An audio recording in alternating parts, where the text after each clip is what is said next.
إن أصدق الحديث كتاب الله وخير الهدي هدي سيدنا محمد صلى الله عليه وسلم وشر الأمور محدثاتها وكل بدعة ضلالة وكل ضلالة في النار.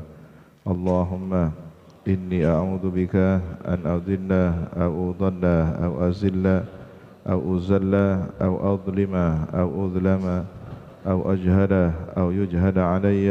ربي زدني علما ووسعني في رزقي وبارك لي فيما رزقتني واجعلني محبوبا في قلوب عبادك وعزيزا في عيونهم واجعلني وجيها في الدنيا والآخرة ومن المقربين يا كثير النوال ويا حسن الفعال ويا قائما بلا زوال ويا مبدئا بلا مثال فلك الحمد ولك المنة ولك الشرف على كل حال. وصلى الله على سيدنا محمد وعلى آله وصحبه وسلم. الحمد لله رب العالمين. وبالسند المتصل إلى الإمام الفقيه الأصولي النحوي المفسر جلال الدين محمد بن أحمد بن محمد بن إبراهيم المحلي وإلى الإمام الحافظ المؤرخ الأديب المحقق المدقق جلال الدين عبد الرحمن بن أبي بكر بن محمد بن سابق الدين الخضير السيوطي رحمهم الله تعالى ونفعنا بهما وبعلومهما وبأسرارهما وبأسرار سائر الصالحين. اللهم افتح لنا فتوح العارفين. اللهم انفعنا بما علمتنا وعلمنا الذي ينفعنا وزدنا علما والحمد لله على كل حال. إلى تفسير قوله تعالى أعوذ بالله من الشيطان الرجيم ألم يعلموا أن الله هو يقبل التوبة عن عباده ويأخذ الصدقات وأن الله هو التواب الرحيم. Alam ya'lamu, tidakkah mengetahui mereka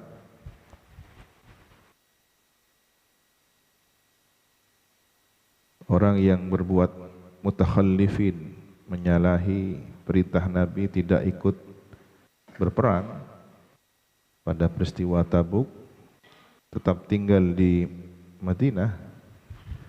Orang-orang itu apakah tidak mengetahui annallaha, sesungguhnya Allah, huwa dia Allah, yakbalu menerima siapa Allah at-taubat, akan taubat, an ibadihi, dari hamba-hambanya.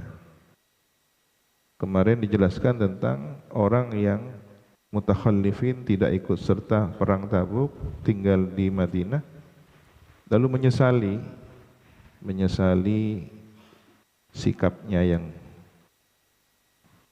tinggal diam itu, padahal tidak ada alasan yang benar-benar udzur syar'i. Mereka kemudian mengikat dirinya di pilar Masjid Nabawi, Ustuwanah itu pilar Masjid Nabawi, dengan tali, dan mereka berharap tidak ada yang membukanya kecuali Nabi sendiri. Kemudian Nabi diperintah oleh Allah untuk meminta mengambil harta mereka sebagai sedekah penebus dosa-dosa kesalahannya atas sikap mutakhallif yang menyalahi perintah Nabi, tidak ikut serta perang Tabuk tanpa alasan. Bukan karena munafik, tetapi karena memang tidak berangkat begitu saja. Ada seseorang itu terpeleset sikap pada suatu kesalahan tanpa suatu alasan yang sampai mengkufuri, mengingkari. Yaitu bagian dari gangguan, bisikan, imma dari dirinya sendiri, nafsunya, wa imma dari setan. Dibikin ruwet, akhirnya tidak ikut kebaikan, terlambat atau absen dari kebaikan. contoh di sekitar kita di pesantren, ada santri, oknum santri tidak masuk madrasah. Apa alasannya? Tidak punya alasan yang benar, dia tidak masuk madrasah. Ruwet dengan dirinya sendiri.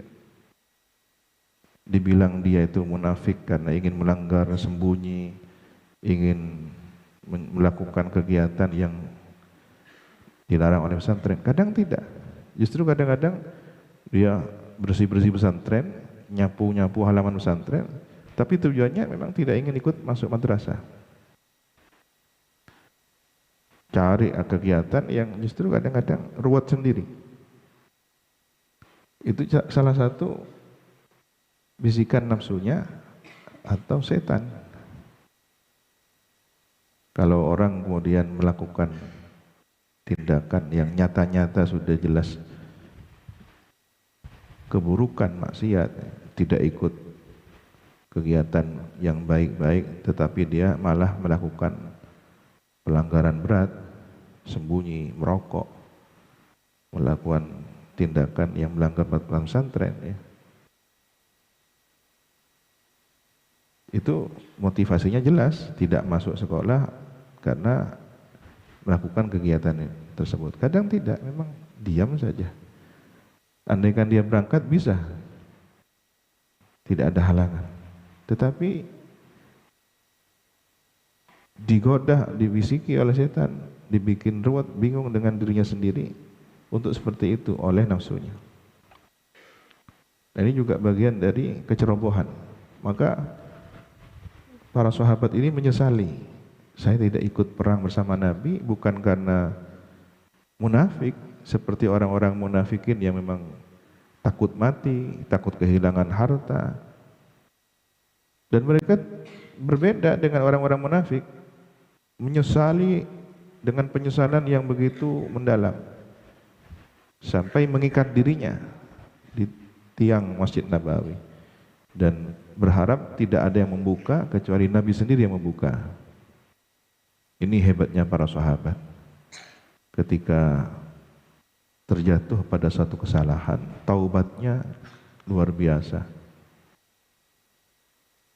Nah, orang-orang yang semacam itu, apakah mereka tidak tahu bahwa Allah Maha menerima taubat? Ini berarti bahasa semacam ini apa sebenarnya? Allah Maha menerima taubat. Optimis, jangan pesimis. Allah Maha menerima taubat hamba-hambanya. Wa ya'khudus shadaqati ay wa yaqbalus shadaqat, dan Allah menerima sedekah yang mereka keluarkan itu. Yang oleh Nabi diambil sepertiga hartanya sebagai tebusan atas kesalahan-kesalahan mereka itu. Untuk disedekahkan kepada kaum muslimin, mustad'afin, fuqara, masakin. Wa annallaha, dan sesungguhnya Allah, huwa dia Allah at-tawwabu, zat yang maha penerima taubat. Ala ibadihi, atas hamba-hambanya, biqabuli taubatihim, dengan menerima taubat mereka, ar-rahimu, lagi maha penyayang, bihim, terhadap mereka. Wal istifhamu, dan redaksi kalimat istifham, alam ya'lamu, tidakkah mereka mengetahui. Lit takrir, untuk takrir, untuk pernyataan, menyatakan bahwa sesungguhnya Allah penerima taubat, tetapi dibentuk dengan bentuk istifham. Tidakkah mereka tahu bahwa Allah Maha penerima taubat? Maksudnya adalah sesungguhnya Allah adalah Maha penerima taubat. Ketahuilah bahwa sesungguhnya Allah Maha penerima taubat. Wal qasdu bihim, dan maksud bihi dengan istifham itu tahyijuhum, membangkitkan semangat mereka, ila taubati, untuk bertaubat, wasadaqati, dan bersedekah. Di salah satu motivasi metode uslub ini metode penyampaian, metode komunikasi. Ini santri yang mendalami ilmu komunikasi harus tahu ilmu komunikasi Al-Quran.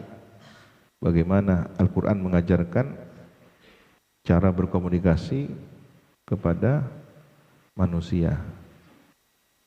Karena Allah yang menciptakan manusia, Allah lebih mengetahui kondisi kejiwaan manusia, psikologi manusia.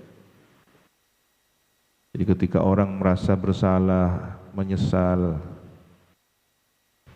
itu yang paling tepat adalah metode istifham. Bikinlah redaksi kalimat seperti sebuah pertanyaan yang sebenarnya pernyataan. Ketika ada orang datang penuh sesal, saya menyesali perbuatan ini, mohon bimbing saya, arahkan saya siap ditegur, saya siap disanksi. Nah, orang yang semacam ini sudah pada puncak kesadarannya.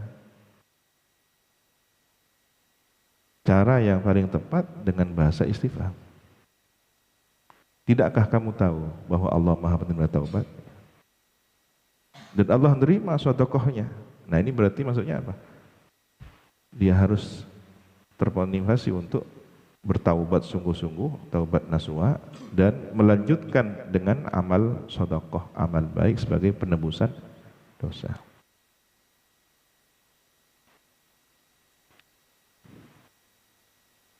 Kenapa tidak dengan sholat? Sholat untuk taubat. Silahkan. Karena sedekah itu luas maknanya. Selain harta benda, gerakan tubuh yang digunakan untuk kebaikan, kullu ma'rufin sedekah. Anda sholat itu sedekah, Anda itu berpuasa niat untuk menebus kesalahannya, ya sedekah. Anda mendermakan hartanya untuk orang lain, sedekah. Dulu ada mantan bajingan, dia itu pelayaran, kemana-mana ikut berlayar, dan dunia pelayaran itu begitu, setiap dermaga ada tempat berlabuhnya. Maksudnya tempat berlabuh pemuas nafsunya. Setiap bandar-bandar dermaga itu ada tempat yang dia tahu, di mana ada prostitusi, pelacuran, minum-minuman. Di situ dia melampiaskan segala hawa nafsunya. Tiba-tiba ada satu peristiwa yang membuat dia hampir pada puncak kematian.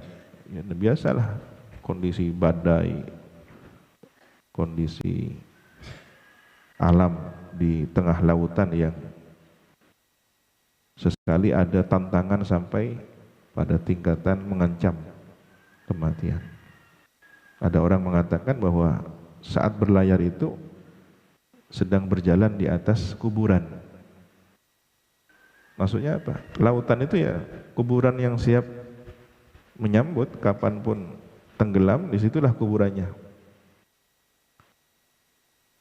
Pada akhirnya datang kepada Kiai As'ad dan bertaubat.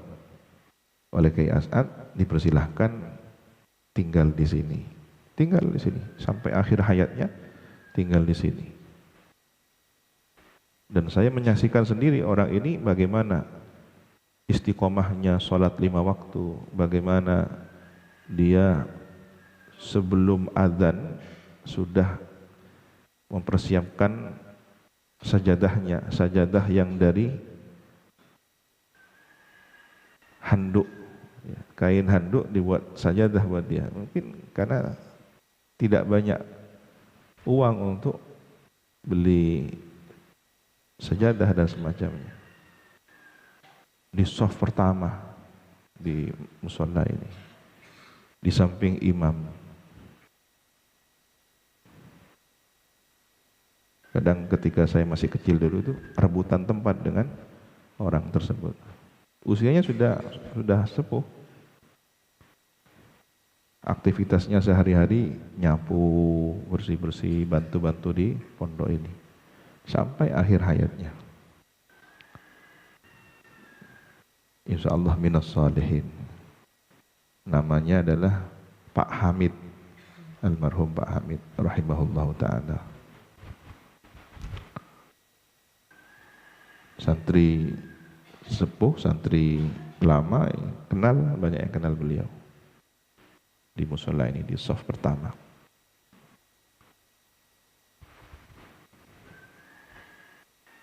wa qulil wa qul i'malu, dan katakanlah wa qul, dan katakanlah wahai Nabi, lahum kepada mereka al mutakhallifin itu, aulin nasi atau kepada manusia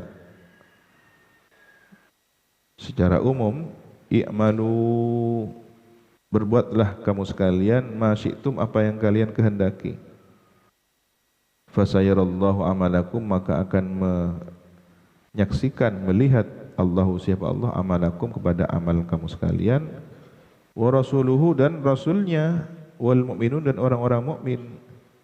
Disinilah ada keistimewaan baginda Rasulullah.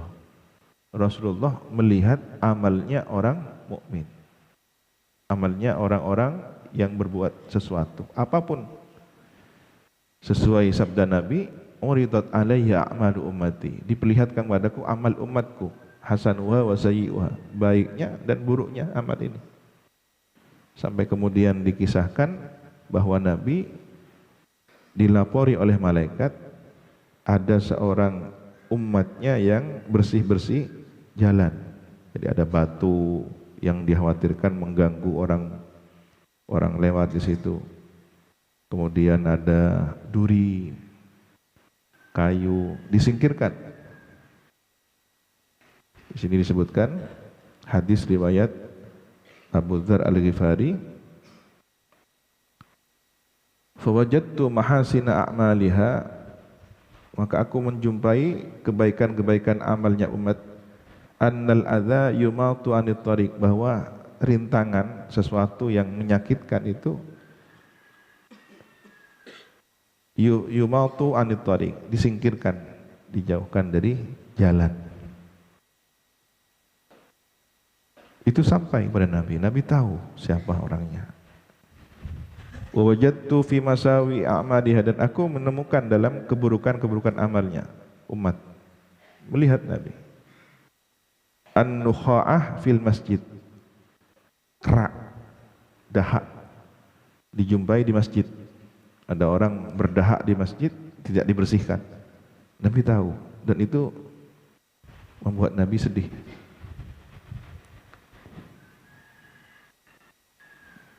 Ini sesuai dengan firman Allah Subhanahu wa taala, fasayarallahu amalakum wa rasuluhu, rasulnya juga, wal mu'minun, orang-orang mukmin, orang-orang yang saleh itu juga mengetahui kondisi keluarganya, kemudian umatnya, masyarakatnya. Maka berdasarkan firman Allah ini, kita yakin bahwa para guru-guru kita, para masyayikh kita, meskipun sudah wafat secara jasad, sudah dimakamkan, meskipun beliau sudah berada di barat masjid, tetapi beliau mengetahui kondisi kita yang masih hidup di dunia ini. Hati-hati para santri, ya. Setiap aktivitas kita jadikanlah aktivitas yang membuat beliau ini ridha, membuat beliau ini senang. Karena sebenarnya kita ini ngampung, numpang kepada Kiai Samsun Arifin. Tuan rumahnya di sini adalah Kiai Samsun Arifin. Kiai As'ad itu penerus, Kiai Fawaid itu penerus. Nah, kita ini berada dalam wilayahnya Kiai Samsun. Maka hati-hati, merusak fasilitas pesantren, ya merusak amanahnya Kiai Samsun. Merawat, menjaga pondok pesantren ini, fasilitas yang ada, berarti merawat, menjaga amanahnya Kiai Samsun dan para masyayikh yang lain.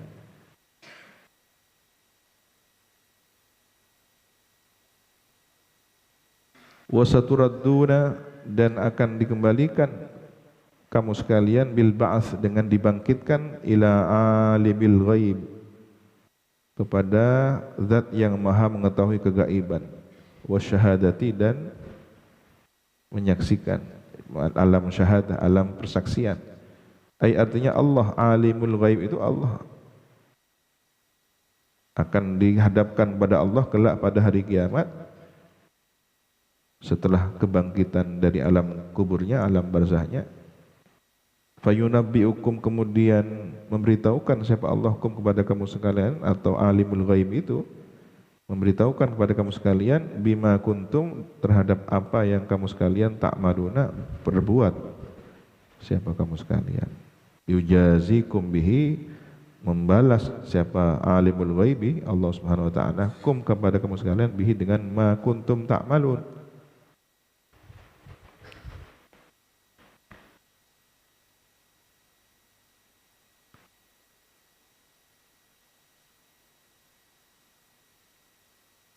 Jadi kalau disebutkan seluruhnya, kemarin menjelaskan siapa? As-sabiqunal awwalun, orang-orang yang terdahulu, yang generasi terbaik, minal muhajirin wal ansar. Kemudian siapa lagi? Ada orang yang minal a'rabi al munafikun, ada orang-orang munafik dari kalangan badui. Kemudian ada orang yang menyatakan kesalahan dirinya, mengakui atas apa yang dia lakukan.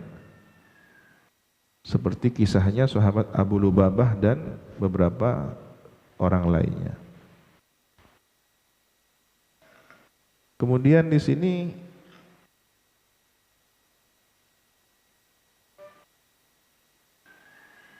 Allah menjelaskan bahwa Allah menerima taubatnya orang-orang tersebut, sedekahnya mereka. Bahkan Allah Maha mengetahui apa yang tak tampak dan yang apa yang tampak oleh mata kita. Menurut Imam Ibnu Ajibah, likulli zamanin sabiqun syammaru an sakil judd wal ijtihad. Setiap zaman itu ada orang yang masuk kategori sabiqun, orang yang mendahului dalam kebaikan. Kalau sholat, safnya paling depan. Kalau madrasah, datangnya paling awal. Itu setiap zaman ada. Generasi semacam as-sabiqun al-awwalun itu ada. Di zaman Rasulullah ada para sahabat as-sabiqun al-awwalun, masuk Islamnya paling awal. Berbeda dengan kaum muslimin Fatu Mekah, masuk Islamnya belakangan. Tapi baik, walaupun belakangan baik. Kenapa? Sudah masuk Islam dan beramal soleh. Hanya kalah istimewa daripada yang as-sabiqun al-awwalun. Di zaman Kiai Samsul Arifin, as-sabiqun al-awwalun ada. Zaman Kiai As'ad, as-sabiqun al-awwalun ada. Kiai Fawaid ada. Mereka orang-orang yang terdepan dalam kebaikannya. Maka jadilah kalian di zaman ini, di hari ini, orang yang sabiqun hadaz zaman. Orang-orang yang terdepan di zaman ini. Amin Allahumma amin. Wallahu subhanahu wa ta'ala alam bisawab. Rabbi zidni ilma, Rabbi zidni ilma. Subhanakallahumma wa bihamdika asyhadu an la ilaha illa anta astaghfiruka wa atubu ilaik. Sallallahu ala sayyidina Muhammadin wa ala alihi wa sahbihi wasallam. Alhamdulillahi rabbil alamin. Ya Rabbana a'tarafna bi annana qatarafna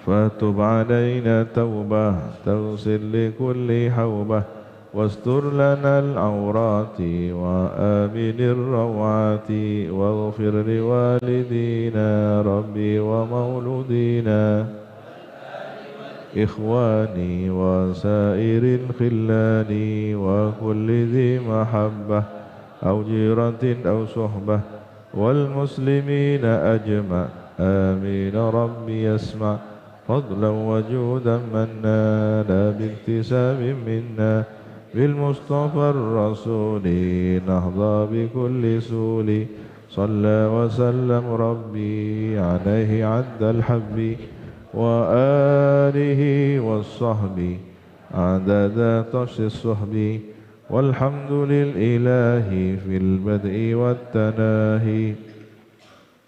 السلام عليكم ورحمة الله وبركاته. Tawakkalu ala Allah.